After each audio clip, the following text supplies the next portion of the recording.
This episode is dedicated to Dan, Broken Mirror Alice, Tim Mercer, and Adam Rabe, for becoming our newest Southpaw supporters and helping to make this project possible. The Southpaw Project is supported entirely by listeners like you. If you want to support the work that we do, please leave us a 5-star review wherever you listen. Share these episodes, follow us on social media. If you're a new listener, make sure to click subscribe.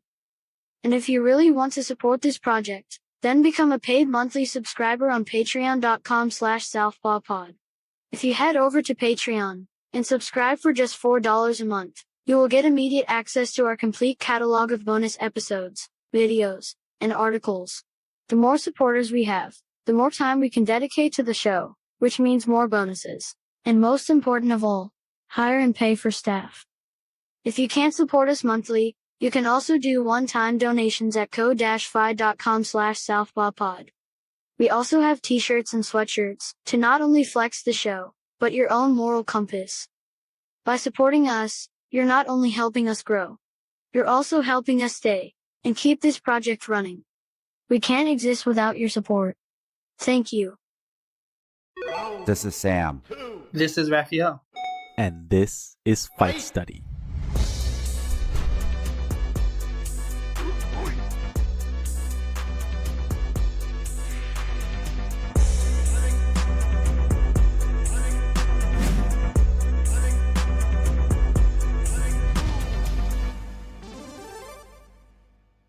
On today's Fight Study, we have MMA and pro wrestling writer Raphael Garcia.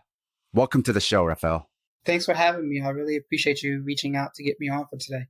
Raphael, can you tell us a bit about yourself and how you got into MMA and pro wrestling media? Yeah, sure. So it's kind of a long, winding story, but the media side of it really began back in 2006 when I graduated from college. I went to Elon University in North Carolina and I earned my degree in sports journalism. After that, I started bouncing around for some smaller newspapers in the South at the time. Then I ended up at ESPN, where I've ended up in the stats and research department, where we were doing a lot of research on different aspects of sports, and mixed martial arts came up. Now, prior to all of that, I had already been a fan of MMA and pro wrestling since I was probably 8, 9 years old. I remember watching MMA at a very, very young age, watching it by accident because of my connection to pro wrestling. And when it came full circle, being at ESPN, they were looking for someone to really fall into those areas when it came to researching those sports. So I actually started a lot of that work that they're still doing to today in some different aspects. But the research side of that, like the stats tracking and all that you see going on at ESPN today, that really kind of started with some of the work that I did back after college. I would probably say in about 2008 or so. And then after that, I ended up freelancing a lot around for different outlets. And I've been doing that for pretty much the last 12 to 15 years or so, it seems like now. So you weren't necessarily trying to get into MMA. It was more like you were already interested in it. And then just timing wise, as you graduated college and were working for ESPN, MMA was really like emerging as more of a mainstream sport that ESPN even wanted to cover. That's exactly right. I think the first show that we did was where Brock Lesnar and Frank Mir had their rematch, I believe. And GSP and Thiago Alves was on that card as well, too. That was the first one that we ever did from a research standpoint at ESPN. And that was like the first time we sat down and came up with a strategy. How are we going to cover this event? What are we looking for? So that's really where it kicked off. And at that point in time, I had already been watching. And for years, I grew up wrestling in high school. I did a little bit of coaching in college and right after school, too. So I was pretty much well-versed in that space. Now, as somebody who covers both pro wrestling and MMA, that also means then covering WWE and UFC. How would you compare WWE's business practices to the UFC's business practices? It's interesting. The thing about WWE and the UFC, mixed martial arts as a whole, is that it always stood out to me that people try to deny their connection, and they work so hard to act like they don't go hand in hand, when in reality, they're basically cousins. They've been odd bedfellows for an extended amount of time. They've really been in the same space for years. And when we talk about the things that Vince McMahon has done as the biggest name in pro wrestling for generations, a lot of that stuff could be seen as a direct correlation to how Dana White runs his business as a leader within the UFC. For example, if you look at how WWE really has a tight hold over their contractors from a likeness standpoint, where individuals almost sometimes lose the ability to use their real name when they leave the WWE, that they have their names in perpetuity. That's just like what the UFC has with a lot of the athletes that sign with their contracts. Once they sign, you're part of that brand for the rest of your life and beyond that. So it's really they're really closely linked to each other from a business standpoint, and from a lot of the issues that they have from both spaces as well too. They're really close. I call them odd bedfellows, where it's interesting. You see the fans often talk about each other as if they're not closely linked or not really similar, but a lot of the things between the two industries are very closely aligned. And if you have a better understanding of both, it really helps you understand, like, none of this stuff is new. None of these things that we see between Dana White and the fighters, especially around fighter pay, none of these things are new, because it happened in boxing, it happened in pro wrestling, it's happened across professional sports for so long. And being a fan and covering both really helps me understand that. What about the merchandising side? Because if you are an athlete for the WWE, if people buy your shirts, you still get a cut of that. Whereas in the UFC, that's not necessarily guaranteed, right?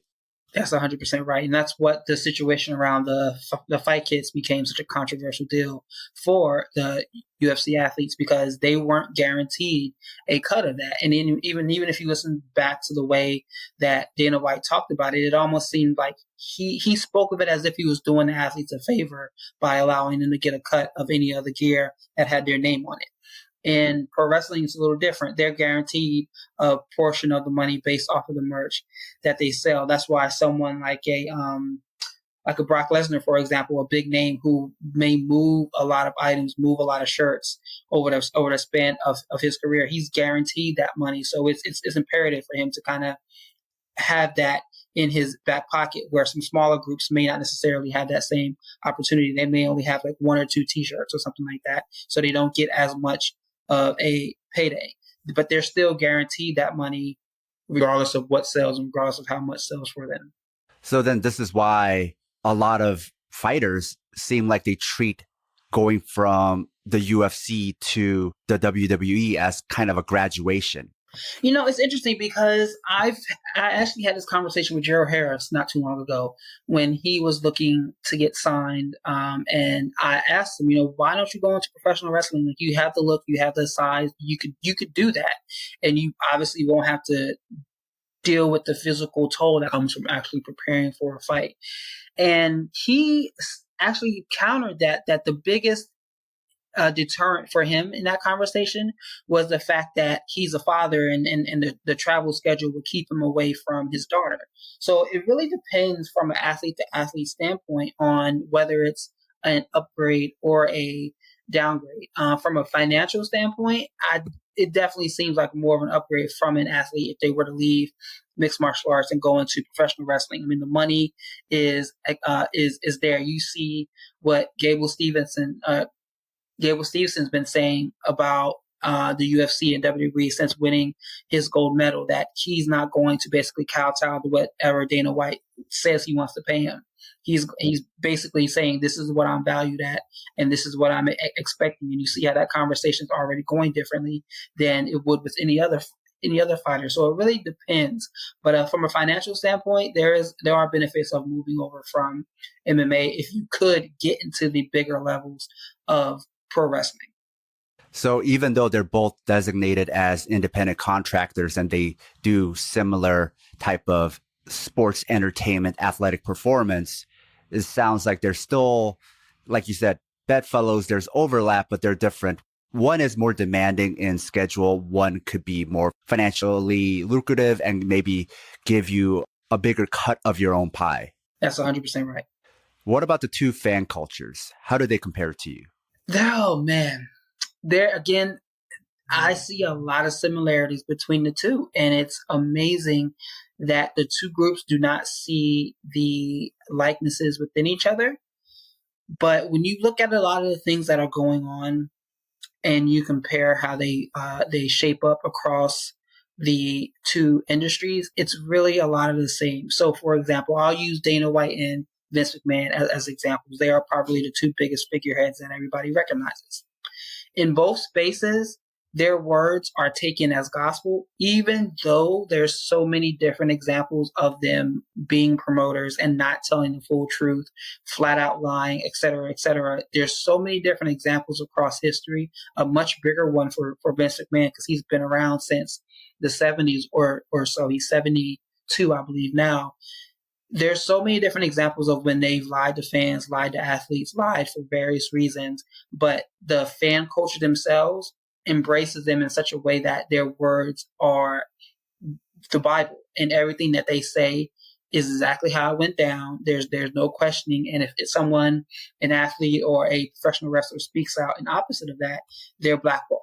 Almost blackballed in a sense where you can't take their word for it as opposed to taking someone who has a history of not telling you the truth. You see the same thing happening in both spaces, and it's so familiar to me watching it go down that it's amazing that the two groups don't really understand each other more or even kind of embrace each other more because they're really the same. At the end of the day, fan culture is short for fanatic culture because that's exactly what it means, and nothing really embodies that more than MMA and pro wrestling, in my opinion. So then, speaking more broadly, fan culture throughout, whatever it is, Star Wars to pro wrestling to MMA, it's all marks. Yeah, in every way, shape, or form. I mean, you can't go too far to any space without people behaving in a way that is just like where we all should be adults here. What are we really talking about? Even if you play video games, there's people who will fight and argue with you all day about a PlayStation versus and Xbox. Like, why does that really matter how I spend my money to play the video games I decide to play? But still, every day you hear about, you see those arguments, and it's just the same. Star Wars, comic books, Marvel versus DC, sneakers, you have Nike versus Adidas, the same thing every day. Every space where there's that competition, you see that same type of fan culture that is really just unnecessary. Now, since pro wrestling's been around for longer and MMA is more emergent, as the MMA fan base has grown, have you seen it change over time? I don't really know if it's changed for like a positive or worse type of way over time. I will say that the emergence of social media and internet has played a big part in that change towards the negative. I can't say if it's always been this way when like days back when people were trading tapes and everything, if people were just as toxic back then as they are today. But what you see going on in MMA from a standpoint sometimes, and pro wrestling as well, makes it a little bit hard to watch more often than not. That it would be great to live in a world where we can just watch the fights and everything else that happens in the vacuum of social media and everything outside of that didn't go on, or you can somehow close your mind to that. But unfortunately, you see that, and you see it, especially from someone who, like, even as I would say like a media member as myself, who covers it on such a small scale, I see some of the blowback for saying things about, facts about Conor McGregor or a fact about Brock Lesnar or a fact about Ronda Rousey, et cetera, and that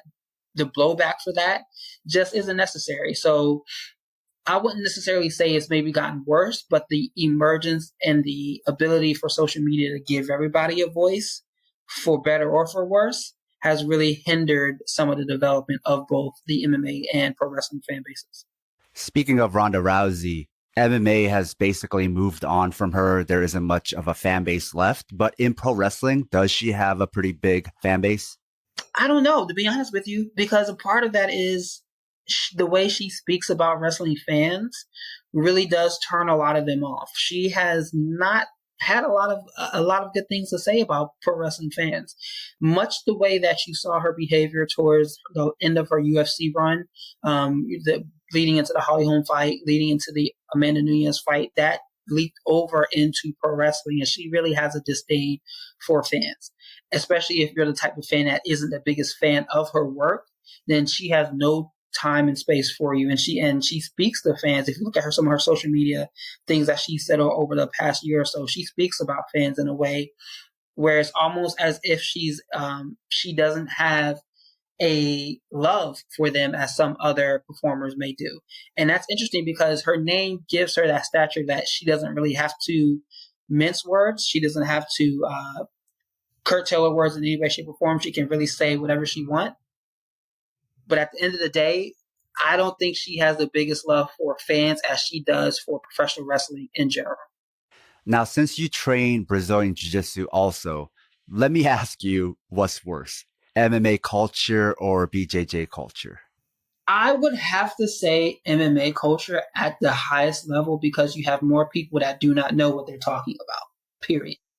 I would at least say within Jiu-Jitsu, you have people talking about something that they train and practice every day.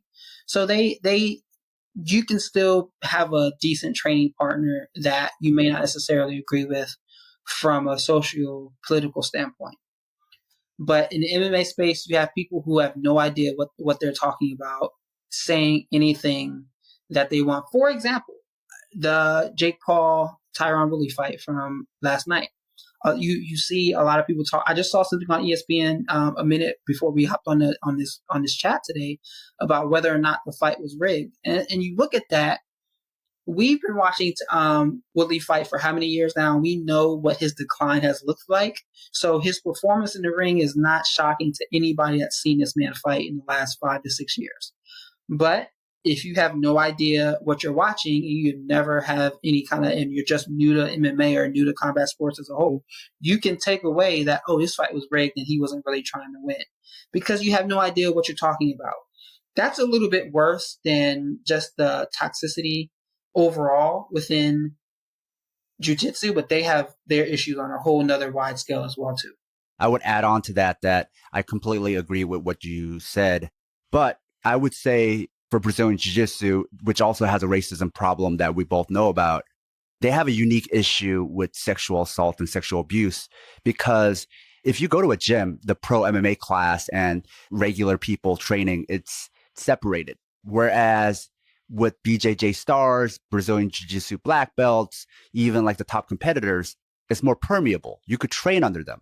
So in that way, their ability to groom is much more common than you would see in MMA. In MMA, it does happen, but it would be from a coach. Whereas in Brazilian Jiu-Jitsu, it could be the coach, it could be a higher belt. And also there's that built-in hierarchy based around belts, whereas MMA doesn't have belts. So I think because of all those things, and also because of the hazing culture within Brazilian Jiu-Jitsu, like belt whipping, it kind of conditions people and creates this unique set of problems that can create almost like this cult-like thing to appear in gyms that makes it more dangerous and risky for sexual abuse. Yeah, you're spot on there. And I was really having a thought process over the weekend. And I know you've been following all the stories that have been coming out over the last 2 weeks or so. In reality, they're not new because majority of the women that have trained seem to have a similar story to a lot of the ones that we've been seeing coming out over the last 2 to 3 weeks or so. And it even, within myself, I've been training since 2010. That's when I started.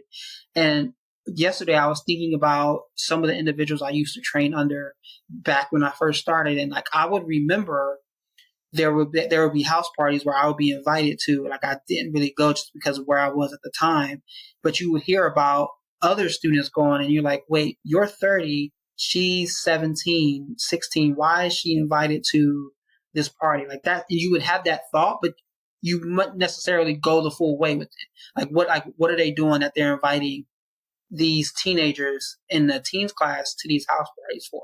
Like, what's really going on there? I was really kind of having that thought process to myself. And that was 10 years ago.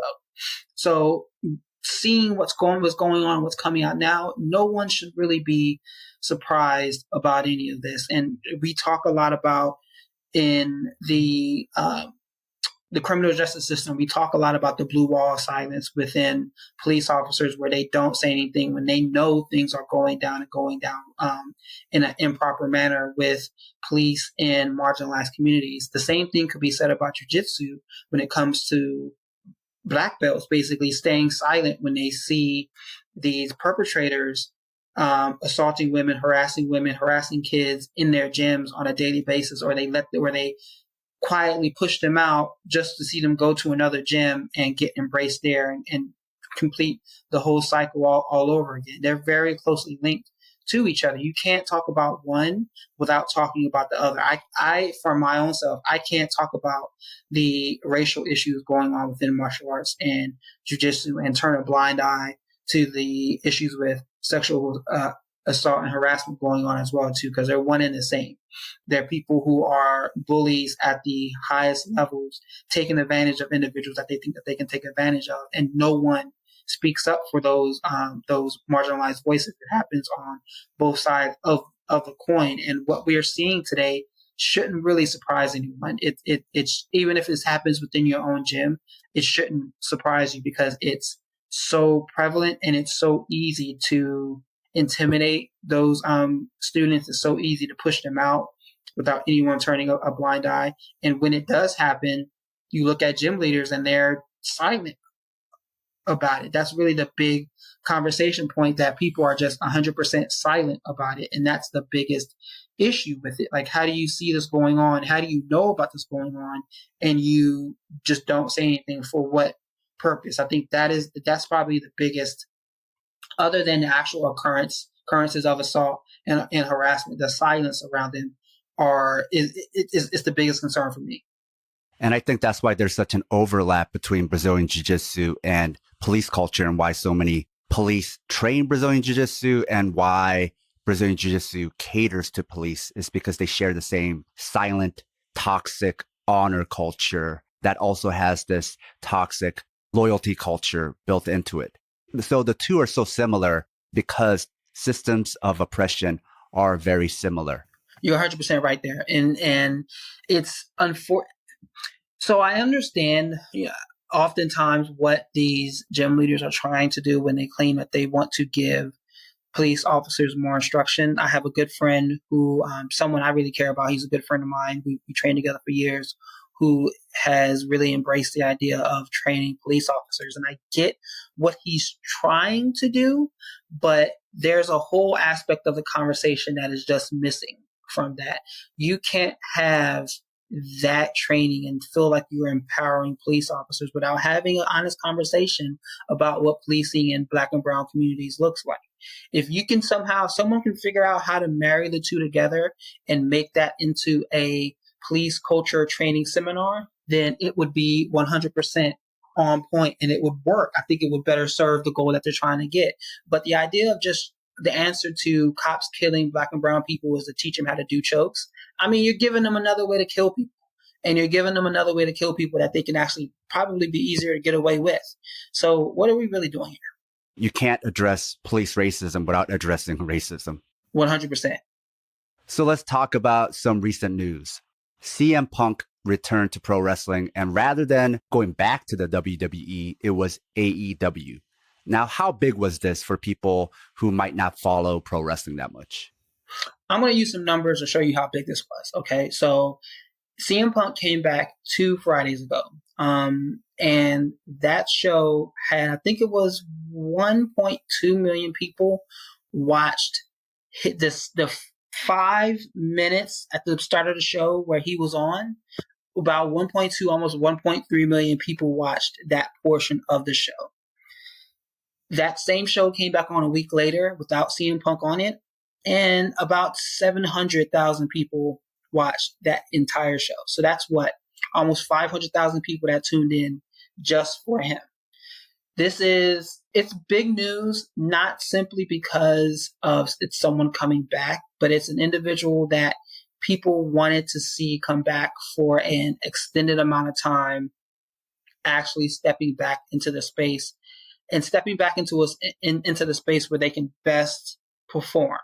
The WWE wasn't the spot that was the best for him. He openly spoke about that when he returned 2 weeks ago, and it was clear that whatever was going on behind the scenes there wasn't what was best for him. As he talked about it, he said he was sick staying there, and now he's healthy because he's somewhere else.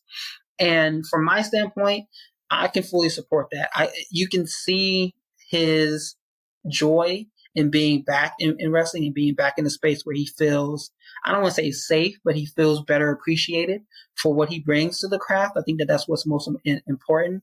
I mean, this is huge. And you can see that just from the numbers standpoint, the number of people who have been watching the show and watching the content where he is on screen. I believe his return on the YouTube clip of it had almost 7 million views last time I checked. So he's a needle mover, whether people want to admit that or not. He's already really shown that. And it's bigger than when he tried to step into the octagon because no one really cared there. And the people that watch were probably watching just to see if he would fail or not. This is totally different. And I think that he's going to do some big numbers and some big business for them in the future. Now, if there was no AEW, would he have returned? No. I can honestly say that if AEW was not around, he would still. I think he's working on a television show right now. He has plenty of money. All right, he doesn't need to come back. Who else might AEW sign? So right now, the two big names that they've been linked to, one was obviously CM Punk, the other is Daniel Bryan, and right now it's really being rumored that Daniel Bryan seems to be appearing at All Out, which is their pay-per-view this coming Sunday in Chicago. And that's like signing Peyton Manning and Tom Brady at the same time to the same team, for lack of a better term. You're bringing in the two of the best performers in North America at the same time, or not necessarily. They may not necessarily be the best performers from they're in their prime standpoint, because they're both. I think Daniel Bryan's about 38. I think he may be a little bit older than that actually, and CM Punk is in his 40s. So they're in their athletic standpoint, they're definitely they're definitely past their prime, but these are two guys who can still contribute in ways both on camera and off of camera with a lot of the younger performers on screen. So they have a lot to offer, and those are probably the two biggest names that they can really sign. They're picking up some women as well. Ruby Soho, her name was Ruby Riott in WWE. She's rumored to be signing with them, and a lot of people are expecting her to debut this coming Sunday as well too. She's a big name, and I make a lot of sports analogies, but she's like the Scottie Pippen to whoever their Michael Jordan would be in the women's division. She could be that type of roster member. So they are bringing in some interesting names in the near future. There's still concerned about if they're getting too bloated and their inability to really be an inclusive roster, which I really have talked about on the podcast I do. And there's a lot of people really talking about that topic right now, but they are doing the best they can at bringing the people that wrestling fans want to see. What about rumors of WWE selling to NBC? I really see, oh man, it's so hard because people are going back and forth on that. On one hand, it looks like they're trying to make the platform or make the show the brand itself look as profitable as possible, which is what a major organization would do before a sale. But then at the end of the day, if you know wrestling, it's so hard to imagine professional wrestling without a McMahon in charge. But if you look at all of the way people have looked at Vince McMahon historically over the years, and the way he kind of took the organization from his father, you almost wouldn't be surprised if he would take a step like this right before and at this portion of his life where he's in his mid to late 70s, just because he can, out of spite for everybody else that's behind him, out of spite for his children and everybody else behind him, because this is what he built. And it's almost as if this is going to go down with me as well too. Not necessarily go down if it was sold to a Disney or to an NBC or something like that, but it's hard to imagine WWE as an entity without a McMahon in charge, specifically a Vince McMahon. And as people really talk about it, it seems like his daughter Stephanie is in line to really kind of take over once his time is done. But she doesn't really speak about that too much. She doesn't openly say like, this is my baby to take on once he's gone. So I wouldn't be surprised if they sold. If they did sell, it would be a bigger story than when the UFC sold a couple of years ago, just because it would be a bigger shock, in my opinion, across both sports and entertainment. A bigger shock as in UFC has openly been wanting to sell to somebody bigger, whereas WWE has always been about buying up other companies and never wanting to sell. Correct. Their end game at the end of the day has always been to stomp out all other competition around them, and to see them sell, if that is what comes into play, that would be a massive move that I don't think anybody would have really predicted. A note to our loyal listeners: if you love the Southpaw Project, please support us and help us get paid for our labor by financially supporting us on Patreon. This will give you access to exclusive bonus content, as well as our private chat group on Discord.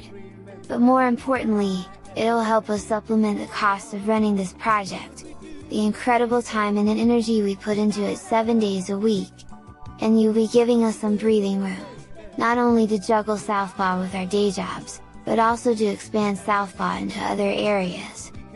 Show your Southpaw solidarity by supporting us at patreon.com/southpawpod. Let's talk about some recent fights. Cyril Gane just beat Derek Lewis for the interim heavyweight belt. Now, Cyril Gane has been on a fast rise, albeit because heavyweight is probably the weakest division, but also because he fights like he's not a heavyweight. Has he impressed you? Has he impressed me? Yes. Cyril Gane first caught my eye when he heel hooked. I can't remember who it was in one of his first UFC fights, just because it's a heavyweight playing the leg game, which is something you don't see in MMA at all. So that's really when he caught my attention. The thing about Cyril Gane that I'm not necessarily apprehensive about, but that I think MMA should be apprehensive about, is the fact that his style, he can beat Francis Ngannou and it will not be exciting at all, just because of his technical abilities, his footwork especially. It's going to be hard for Ngannou to land big shots on him early enough in the fight where he's able to put the horsepower behind to knock him out, in my opinion. So he's been impressive to me, but at the same time, he fights in heavyweight, and Lord knows I cannot stand heavyweight MMA just because it's such there's a cream of the crop of like 4 or 5 guys, and then the rest of it is the absolute worst. So there is that to take into account as well too. But his technique, from a ability to move, his ability to maintain distance, his ability to stay safe in a enclosed space and enclosed fights like that, and he has grappling chops that no one really talks about because we don't see him have to employ that so often. He is really interesting to me, but I think that the UFC is going to find themselves in a situation where they're like, great, we have this guy who's a champion now, and he's so technically sound that his fights aren't as exciting as we would like them to be, but no one can beat him. It's a problem that they've had with other dominant champions. Not that Cyril Gane has proven himself to be a dominant champion yet, but they had this problem with GSP in his prime, Anderson Silva in his prime, John Jones in his prime, where the reason why they're so good is because they're able to pull fighters into their game. So they beat everybody the same way. It's like, regardless of the challenge, all the fights look the same. And it becomes like the strategic fight where they take very little damage and they control the tempo of the fight and they win every round. Not that they're not opportunistic. If there's a finish available, they'll take it. But otherwise, it's more like they beat them already in this chess game and they're going to beat everybody with the same strategy. That's exactly it. And over time, it's the same story over time. Next thing you know, they're being badmouthed by Dana White. They're being badmouthed by the fans. Then they're wanting more money. Then they're so-called fighting over money. It's the same cycle, or athlete over athlete, each and every time. So I think that we're headed for the same situation with Gane if we're not careful in that heavyweight division. What do you think about bantamweight Jose Aldo? He's 34 years old. First and foremost, that still blows my mind every time I see him fight. I think he's 34, 35 at the most. Any other sport, we would not be writing this guy off at that age. But I would love to see him fight anyone at 135, anyone in the top 5 of that weight class, because he keeps winning and he has proven that he deserves an opportunity to step into that ring or step into that cage and fight, not necessarily until the wheels fall off, but he's still performing. He's not really being blown out. I hate to say this because I'm a fan. I was a fan of Frankie Edgar early when I first kind of really got in love and started following MMA as closely as I did, especially when I started covering it. But if you compare the way Frankie Edgar's last 3 to 4 fights have gone, compare that to the way Jose Aldo's 3 to 4 last fights have gone, and you can see a clear difference between the two. One guy's getting knocked out faster every time he steps into the cage, while the other guy is winning fights, dominating fights, and he's still showing new wrinkles to his game each time out. So with Aldo, I would love to see him at 135 against anyone. Now, something you and I talked about with Aldo were leg kicks and how to score leg kicks. Now he's more of a boxer who's really good at checking kicks. And on top of that, of course, he has like other types of weapons beyond that. With that said, in his fight with Pedro Munoz or anybody who kicks him, he is almost like 100% at checking kicks. As somebody who works on stats, how should we as fans consider that attack? So I like to equate the checked kick conversation to what happens when someone throws a body kick that's intentionally thrown at the opponent's arms. It's technically a blocked kick because if you're blocking your body from being absorbing the kick, but your arm is still taking damage, and you see that as a strategy that a lot of fighters do employ. I kick to the body, intending on making you block, just so that when it does connect, there's still some type of damage occurring. So with that in mind, when we look at the check kicks, I think it's important to kind of look at the fighter's reaction as they're taking them, because it's slowly over time adding damage to the body. And with Jose Aldo, I think what makes it a little bit different in that last fight specifically is that, yes, he was both throwing, he didn't throw, as you mentioned, he didn't throw as many as people are wanting him to throw, but the reaction after the kicks and after they continue to, amass is what we should really be talking about. Are they being used as a tactic to cause damage to that body or to that body part? Or are they thrown with less intention than that? And you can kind of tell the difference between the two. It's a little difficult in the moment sometimes, but you can definitely tell the difference between the two. I tend to look at the reaction to the person getting kicked and what their movement is like immediately after. Like if they're having a hard time stepping back, if they immediately step back, if they immediately throw back. There's a couple of different indicators that you can see when determining how to kind of count, for lack of a better term, what type of leg kicks are doing damage and what type aren't. Now, what about when an attacker is throwing a leg kick, it's checked, and the person who threw the leg kick looked like they got hurt? How do you count that? We're still counting out. I'm still looking at that as if it depends on how it's being checked too as well. Like there's the traditional type where you are basically raising your knee, putting on the boot, and you're stepping through the kick that way. But the ones where you check the kick by keeping your foot planted and you let the kick hit your leg at an angle, kind of like the way that Chris Weidman got hurt with Uriah Hall, I believe it was in his last fight. Uriah Hall wasn't doing the traditional type of check, but his foot was still connected with the floor when Weidman broke his leg. So the contact was there.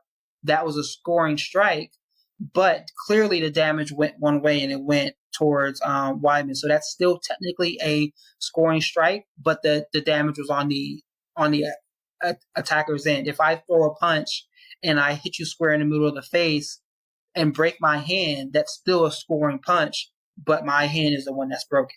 That's a good way to compare it. One thing I want to add, though, is with commentators, I think they read too much into a fighter who switches stances, because ever since Dominic Cruz and TJ Dillashaw, we went into the era of neo footwork. Now, it's not as bad as it was back then, but it got absorbed into mainstream MMA strategy where a lot of younger fighters, they just switch stances now. And so they naturally just switch stances anyway. But if they so happen to get kicked before they switch stances, the commentators are all like, oh, well, that's why they switch stances. And it's like, with some people, yeah, obviously, because the way they reacted, they're hopping around, they can't plant their legs, so now they're switching stances, or somebody who never switches stances. But it's like some people constantly switch stances, and going to your point about you got to look at how the person receiving the kick reacts. I don't think we could think of stance switches as like 100% sign that they're hurt. Yes, you're 100% right there. And you mentioned the commentary aspect of it. I understand commentary in action is very hard. Doing the in-fight analysis and really breaking that down is a difficult job because of where you sit, what you're looking at, and what you see is often very different than what the people at home are watching. However, there has been a quality drop-off, specifically within the UFC, when it comes to commentary that does need to be talked about in these matters, and is mainly Joe Rogan and Daniel Cormier that are the problem childs of the two.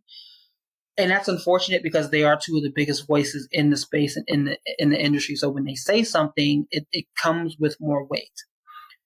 So just as you were saying, someone may take a leg kick, change their stance just because that's what their strategy called for at the time. And everyone in their bomb is talking about, oh, this person's hurt because they changed their stance, when that's not necessarily the case. So it's difficult for fight fans to maybe know what's going on because of what the commentary is saying. And that's kind of why we have to, I hate to say let it play out, but you have to let it play out more over the course of the fight before deeming someone to be hurt, someone to be damaged, someone to be on their way out, et cetera, et cetera. There's so many different examples of commentary teams talking about a fight's over, or a fighter's hurt, or they're in a bad space, and they come in and they turn around and win, or that isn't necessarily the case. Commentary as a whole has really kind of fallen off, especially within the UFC.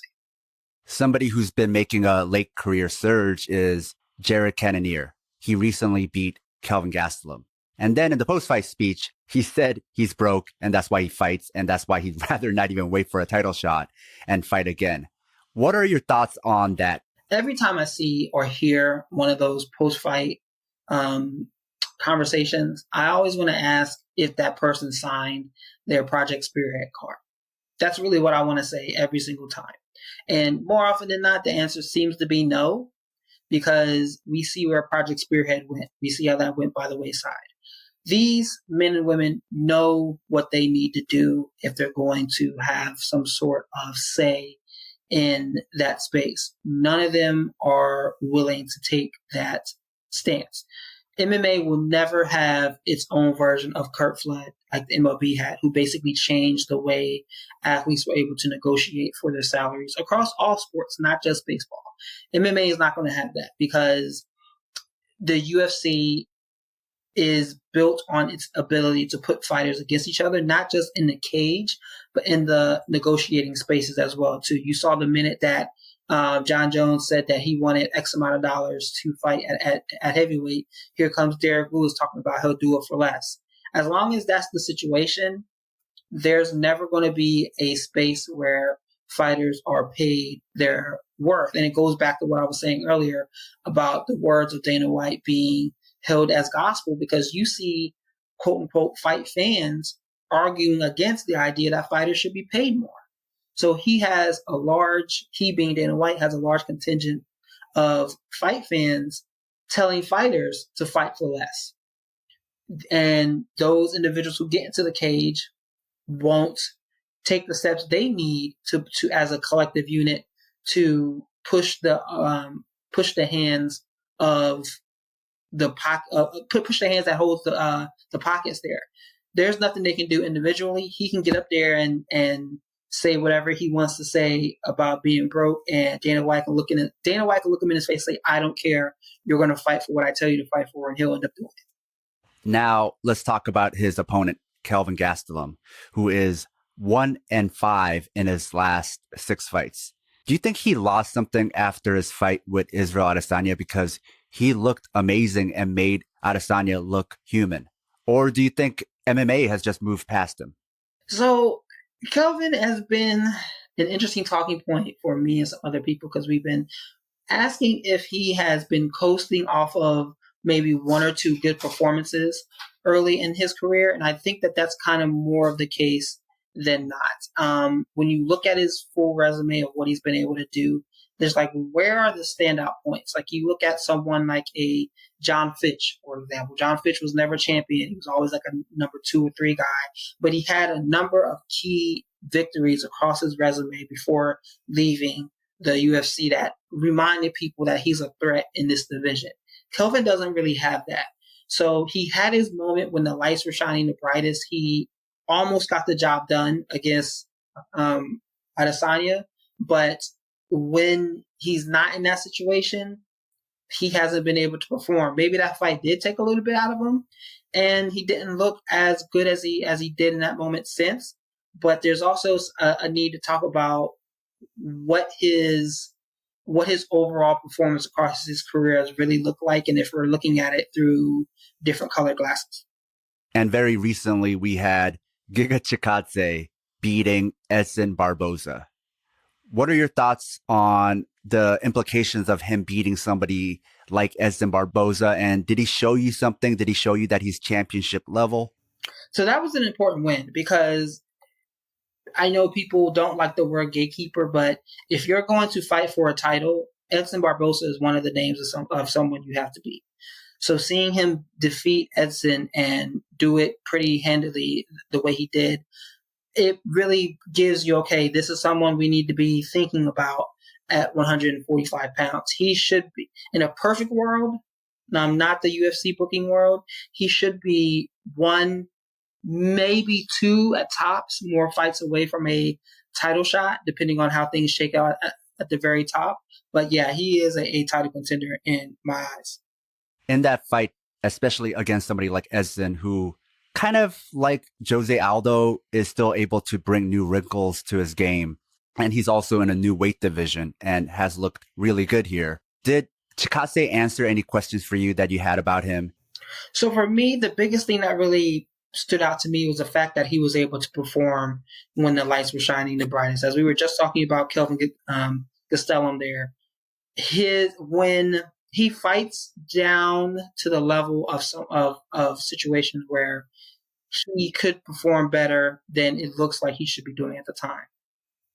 On Saturday, Jiga, I hate saying anyone's name wrong, but I know I'm probably pronouncing his name wrong.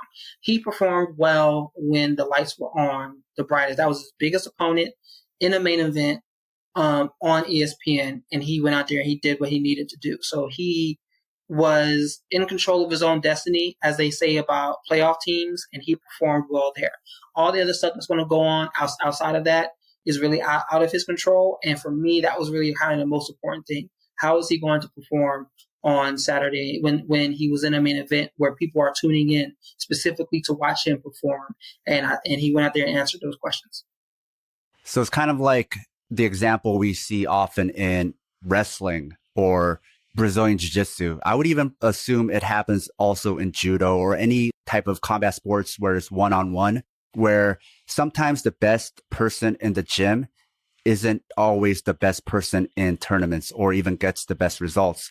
It's sometimes the person who's able to perform at the same level with the same ease as they would at their home gym. And often those are the best performers, or sometimes they perform even better under those circumstances. So I guess when we get to the top 5 of any weight division, then if any of them can beat each other, as a lot of people like to say, then it's really about who comes out and performs. I just wanted to clarify for listeners, it's not all about technique. A lot of these MMA shows, they do a lot of this analysis about like the meta game, what's going on with their footwork or this or that. But there is something about being able to perform the same way you do at home in your gym, on the tournament mats, or in the match. Yeah, that's really a thing. I've always heard the term workout warriors as the men and women who look great in the gym. They look great on paper. They look good when they're training at their home gym or et cetera, et cetera. But when they get out there to actually compete, they fold. I've been that individual before in the past as well, too. So it's a real thing. And in MMA, it's especially important within the UFC because one loss and you could be well outside of the way of a title shot and life-changing money for the rest of your career. We see how wins and losses don't really matter as much as you think that they would in in the UFC as a whole. So you have to be able to get out there and perform when people are expecting you, when you're kind of put in that situation to have a breakthrough moment. That's just as important as everything else within the game, in my opinion. Some people you see that they can do that, and then others that they can't and that they struggle in that space. So that is a piece that really sets people apart when they're in there fighting. Yeah, it's not a realization a lot of casual fans or even hardcore fans might make, because if they've never competed in anything combat sports related, they might not know. It's not an observation I even made automatically. A coach had to tell me. It was in high school wrestling. We go to a tournament. I lose my first match. It's over. And this other kid that I always beat in practice keeps going on, right? And I asked my coach, what's going on? How did so-and-so go so far and I lose right away? And my coach said, because that person, so-and-so, he's competing at 100% the same level as he's at practice. Where he said, you are competing at 50% of who you are in practice. And it's something actually maybe like you, I've struggled with, not just in wrestling, but other martial arts, whether it was striking arts or Brazilian jiu-jitsu. Even in tournaments that I've won, I've always had a hard time competing at the same level that I show in the practice room. Because if I'm honest with myself and I listen to my mental chatter, I do freak out. I freak out every time I compete, and having competed for like 30 years, it's something that I've never been able to get over. Oh, it's definitely a real thing. I've struggled with that as well too. I was literally just talking to a friend of mine who she competes, it seems like on a monthly basis, and every month we have the same conversation about the nerves and the angst that she gets as she's heading to compete this weekend at Pans. So it's a real thing. It's something that does not go away. I personally don't think it ever goes away. Just the way that you manage it kind of evolves over time as you better embrace it and you better understand that this is going to happen every match around this time. I'm going to start feeling X, Y, and Z, and how I manage that is really going to help depend on how I compete or so. It's never going anywhere. And I think that there's some people that just know how to manage it better. Now let's talk about the most important thing here, because last night we had Jake Paul versus Tyron Woodley. And I think this is a fight that a lot of people just brushed off. And everybody in MMA was like, this is a joke. I'm not going to care. I'm not going to care. And for fans, they're just like, Woodley has let me down too many times. I'm not going to care. I'm not going to get emotionally invested. And then something switched, even for me. In the past 7 days leading up to the fight, all of a sudden, everybody I knew was invested. Raphael, give me your thoughts about this fight, especially the performances of both athletes, if we can call Jake Paul an athlete. I'm actually going to hit you with a shocker here, Sam. I didn't watch it at all. I made it a point to not watch, not necessarily made it a point out of spite, but as I said earlier, I've been watching Tyron over the last, 5 to 10 years that he's been in the UFC, so I know what to kind of expect from him. The only thing I was interested in on this card was Amanda Serrano and seeing her performance, and I've seen enough of that fight since it's already occurred, but I wasn't interested in watching this. And from what I have seen from like the video clips and some of the highlights, it's what we should have expected, right? At this point in time, you have one guy who's 39, another who's 26. The bigger guy, younger guy, he's not as experienced. He's more experienced in boxing, but maybe not as experienced in combat sports as a whole. So, and then looking at the other Paul brother fights, this is kind of what we should have expected, right? I don't understand why a lot of people are really kind of surprised about the outcome from the whole situation. But in my opinion, like I said, I didn't order it. I wasn't going to be enticed in doing so. It was interesting to me, though, that a lot of people, you were right, a lot of people did suddenly get invested within that last week. I was asked by a lot of people who I know for a fact don't have any interest in combat sports, whether or not if I was watching, if I wanted to come over and watch the fight last night. And that really kind of catches me off guard. You really only saw that around the times of when Conor's fighting, when Ronda was fighting, maybe every now and then when Brock was fighting as well. But outside of that, you never really saw that too much. Floyd and Floyd Mayweather as well, too. So that was pretty surprising. But everything else around that, nothing really caught me off guard about this fight. So you already addressed this at the top of the show, but the fight went exactly like you thought, which is why you didn't order it. You know, from Wonder Boy to Usman, you know, somebody DM'd me saying, I've been waiting for Tyron Woodley to pull the trigger since Usman, right? So for people who've been following MMA and watching Woodley, this is nothing new. So then it must have surprised you when people are so shocked by the result of Woodley being Woodley that a huge amount of chatter online is that this was a work because it was that unfathomable for them to see Woodley being so low volume and constantly waiting. Yeah, no one should be surprised at all. And that if you think this fight was a work, that shows you've never watched Tyron fight at any point in time, period. Because especially in the last 5 years or so, because you know that this is how he fights now. I mean, he hasn't been that guy to go in and be aggressive, throwing those types of strikes since Bobby Lawler? Maybe, and how many years ago was that? So no one should be surprised if you've been watching him perform and you've been watching how he fights. So at the end of the day, it's you get what you paid for, and that's exactly what you paid for. You paid for a guy who has 0 professional boxing matches to fight a guy who has 3, 4 maybe, and none against actual boxers. So what are we really doing here at the end of the day? Yeah, it was fun. Yeah, the pomp and circumstance gets people talking, and maybe hopefully someone watches Amanda Serrano fight again in the future. Someone watches Tommy Fury fight again in the future. Hopefully that happens. But if you ordered this with the idea of seeing some type of boxing showcase at the top of the card, then you got jobbed. You're a mark. Yeah. So somebody who knows their way around combat sports and pro wrestling, then I think you're the perfect person to answer this question. Celebrity boxing, which is the vogue right now. Is there an end in sight, or is this going to just continue?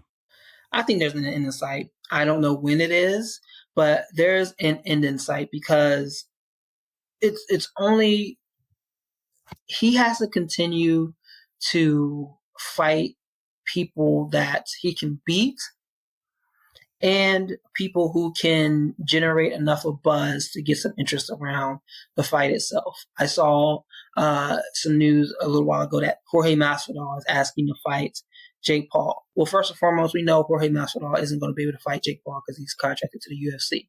Second, we know there's no way on earth they will let him take that fight against someone who actually throws hands the way Jorge does. So that's out. He's not going to fight someone that is a true threat to beating him. So how long does it stick around? I could see it sticking around for maybe a couple more years, to be honest.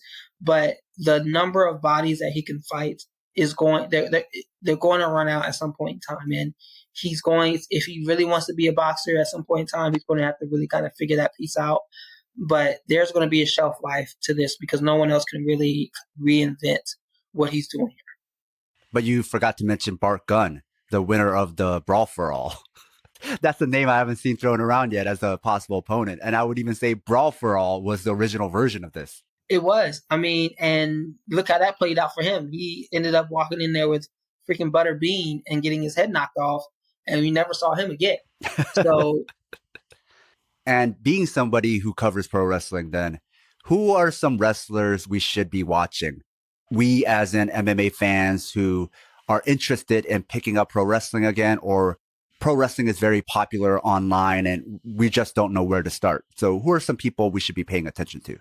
That's a great question. So it's different from a pro wrestling standpoint because you can talk about the technical people who can actually put on a good match bell to bell and tell you a story that way.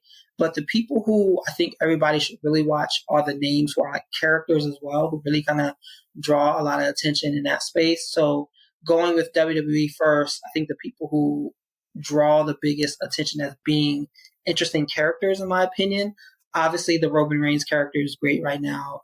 Seth Rollins is excellent too. On the women's side of that, you have Bianca Belair. I think she's amazing. She is a super athlete that I think that a lot of Black and brown people can really get behind. Becky Lynch has returned, so she's interesting as well too. If we flip over to AEW, obviously you have CM Punk's return.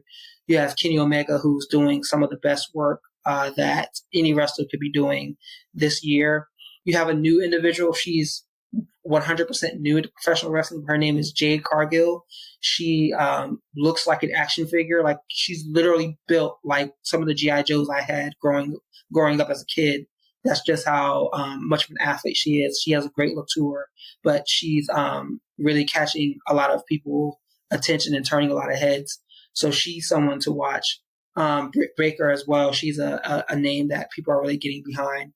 There's a lot of good wrestling that's out there from an independent standpoint as well too. But it's just really kind of getting in where you fit in and finding what you can actually enjoy. But from an MMA standpoint, since MMA fans love the big personalities, like they love the Diaz brothers, they love Jorge Masvidal, Conor McGregor, and whoever else, there's really a lot of personality in pro wrestling that I think that they could get behind.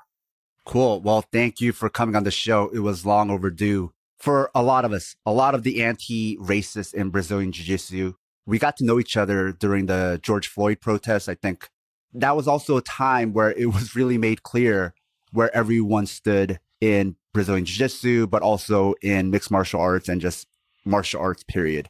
I think the sad fact that it wasn't a huge group of us made us all get to know each other better. So it's really good to be able to finally get you on the show and talk to you on the podcast, Raphael. No, you're 100% right. And I really thank you for having me on as well, too. It was sad seeing that you found out where everybody stood last year, and you either found out where they stood by the ignorance that was coming out of their mouth or out of their fingers on social media, or the fact that they stood by and said nothing, which is just as bad in my opinion. So yeah, last year was really like eye-opening when it came to where this sport stands when it comes to equality and injustice. Can you tell our listeners where they can find you? Of course, the best and easiest way to find me is on social media at rgarcia_sports. That's in both Instagram and Twitter. Everything I do is usually promoted across both of those channels. So if you're looking for me, check me out there. And that is the easiest spot to find. Cool. I'll put that all in the show notes. Thank you. Fantastic. Thank you for having me on the show. Now that's the show. If you enjoyed this episode and find this type of independent media worthwhile, please consider supporting the show on Patreon. We have a lot more episodes like this one in the works, but need your financial support to keep the show running. Even a few dollars a month goes a long way. No one does what we do, and it's all being funded by you, the listener. In return for supporting us, you'll gain access to lots of bonus content along with our private Discord chat. Even if you can't support us, there's a lot of free bonus content there as well. We also have an online store if you want to show your Southpaw solidarity by wearing our swag.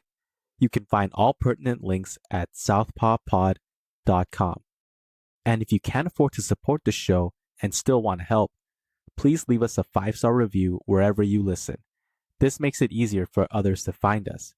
And don't forget to share your favorite episodes or the podcast itself on social media. Tell your friends. Until next time, goodbye.